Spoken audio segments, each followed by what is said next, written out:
রিজিকে না থাকলে আপনি কোনো জিনিসই খেতে পারবেন না, সেটা আপনার যত কাছেই হোক। হয়তো পচে যাবে, নয়তো নষ্ট হয়ে যাবে, নয়তো কিছু একটা হবে আপনার মনে নাই। আসলে সেটা মেনে নিতে হবে যে আপনার রিজিকেই নাই।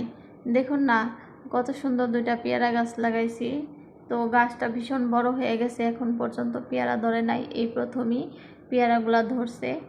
আর পেয়ারাগুলো ধরাতে আমরা কিন্তু ভীষণ খুশি হয়েছি যে সবাই মিলে খাবো পারবো। কিন্তু পেয়ারাগুলো যখন বড় হইলো তখন সবারই মন খারাপ হয়ে গেছে একেবারে, যে পেয়ারাগুলো একটুখানি বড় হয় আর একেবারে পচে পচে নিচ দিয়ে পড়ে থাকে, পাখিতে খায়।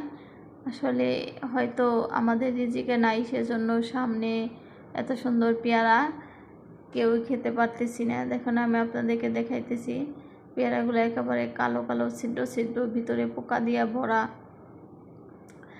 অনেকগুলা পেয়ারা ছিললে 1-2টা পেয়ারা ভালো হয়, আর সবগুলা পেয়ারাই নষ্ট থাকে। আসলে নিজের হাতে গাছ লাগানোর আনন্দ বা কৌতূহলই আলাদা। সে জিনিসটা কেমন হবে খেতে বা কেমন ধরবো, মানে এটা নিয়ে আলাদা একটা কৌতূহল থাকে।